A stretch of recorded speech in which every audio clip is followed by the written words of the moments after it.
Olá, eu sou o pastor João Balbino e nós estamos na série Mensagens para os Remanescentes. Nesse vídeo, nós veremos o conteúdo do capítulo de número 5 do livro de nossa autoria. O título do capítulo é De Quem Nós Realmente Precisamos. Vamos para o vídeo da mensagem. De quem nós realmente precisamos. Leiamos Evangelho de Mateus, capítulo 16, versículos 13 e 14. Chegando Jesus à região de Cesareia de Filipe, perguntou aos seus discípulos: Quem os homens dizem que o Filho do Homem é? Eles responderam: Alguns dizem que é João Batista, outros Elias e ainda outros Jeremias ou um dos profetas. Parece ser algo comum também em nossos dias que há pessoas que, mesmo ignorando completamente quem Jesus é, sentem-se livres para declarar que Jesus é esse, é aquele ou é aquele outro. A pessoa que Jesus ainda não salvou não sabe quem Jesus é. Espiritualmente falando, vive limitada por suas próprias impressões, convicções e conceitos, e também pelas opiniões dos outros, valorizando o que não tem valor eterno e ignorando as coisas dadas por Deus. Em 2 de Coríntios, capítulo 4, versículo 4, a Bíblia diz: O Deus desta era cegou o entendimento dos descrentes, para que não vejam a luz do Evangelho da glória de Cristo, que é a imagem de Deus. A cegueira satânica é uma realidade que ninguém pode duvidar. É um mal que apenas Cristo pode livrar. Disse Jesus: Ninguém pode ver o reino de Deus senão nascer de novo. Evangelho de João, capítulo 3, versículo 3. O nascimento novo precede a revelação de quem é Jesus. O nascimento novo é o resultado de uma obra espiritual. Saber quem é Jesus ultrapassa toda capacidade de raciocínio. A questão proposta por Jesus foi: quem os homens dizem que o Filho do Homem é? O Filho do Homem não é João Batista, não é Elias, nem Jeremias, muito menos algum dos profetas. O Filho do Homem veio do céu. No princípio, o ser humano foi criado à imagem de Jesus Cristo, mas o ser humano pecou e caiu. Na encarnação, Jesus se tornou 100% homem, um homem de carne e osso, para redimir os seres humanos. Pergunto: você já pensou qual a razão de ter existido no mundo um local chamado Cesareia de Filipe, uma cidade edificada sob o fundamento de venerar, de bajular e de engrandecer ao imperador romano, com vistas a encontrar e receber graça, receber proteção, receber provisão e outras coisas provenientes de um simples homem mortal.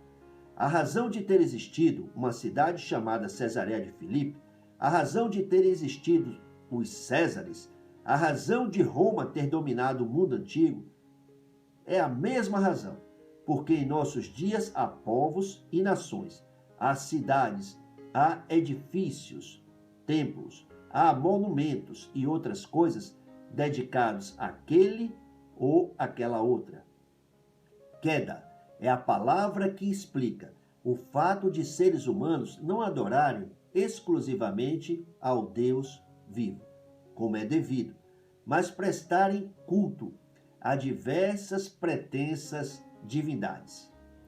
Queda é a palavra que explica o fato de seres humanos curvarem as suas vidas, dobrarem os seus joelhos, adorarem, venerarem, bajularem e depositarem a sua confiança e as suas esperanças não apenas em Deus, mas em simples criaturas e também em coisas criadas.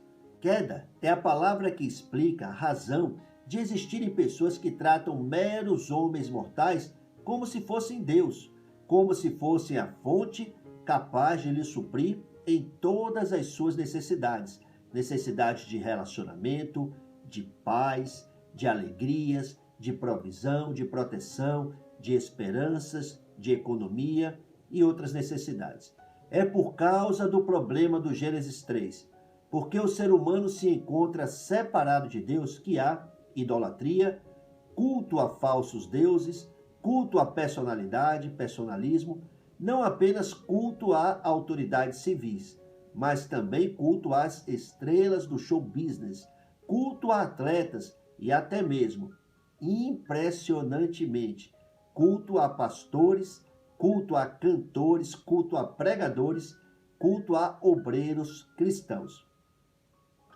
Porque o homem se encontra separado de Deus, há pessoas que veneram outras pessoas e dão o lugar que Deus deveria ter em seus corações e em suas vidas para criaturas e para coisas criadas, para os césares dessa vida, para os amuletos que alguém fabrica, para as imagens de escultura que alguém com martelo e cisel, com barro, com argila, com madeira, esculpe e tantas outras coisas mais.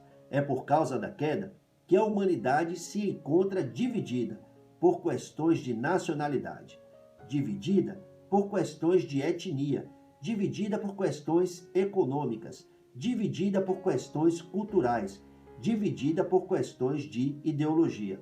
É por causa da queda que há nações que se levantam contra outras nações e há nações que representam uma grave ameaça para a humanidade. É por causa da queda que há pessoas que são bajuladas e há bajuladores.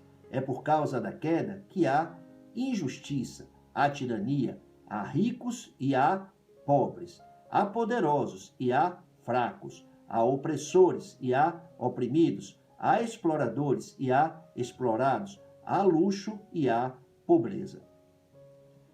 Qual é a conclusão disso? O problema fundamental do ser humano. O problema que está na raiz de todos os problemas é o problema do Gênesis 3.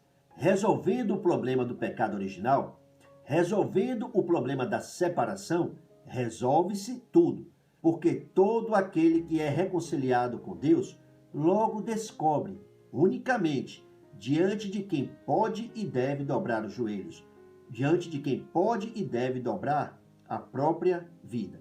Pergunto, de quem nós realmente precisamos nessa vida?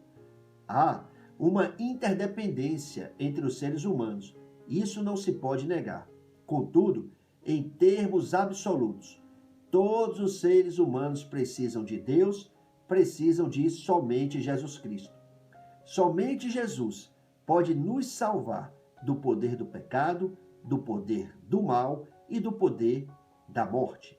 Portanto, é por demais significativo o fato de Jesus ter pedido a profissão de fé dos discípulos justamente em Cesareia de Filipe, uma cidade edificada sob o fundamento da veneração, do culto a um simples homem mortal. Uma cidade que fora construída como uma espécie de memorial para homenagear, ovacionar a uma simples criatura de Deus, com vista a obter o favor da criatura. Eu pergunto, onde está Cesareia de Filipe? Continua de pé? Onde estão os imperadores romanos? Onde estão os Césares? Eles continuam reinantes? Mas Jesus Cristo reina eternamente. Cristo morreu por nossos pecados, mas Jesus Cristo ressuscitou. O túmulo de Jesus Cristo está vazio. No centro do universo há um trono. Jesus Cristo é a pessoa sentada nesse trono. Jesus Cristo vive.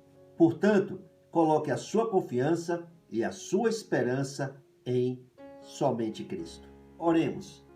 Pai, te agradeço por ter enviado o Cristo que me redimiu de todos os poderes opressores e abriu os meus olhos para que eu visse o Senhor, reinante, soberano, e pudesse dar culto ao único que é digno, a Jesus, o Senhor e Rei do universo. Eu oro em nome de Jesus, com profunda gratidão em meu coração. Amém.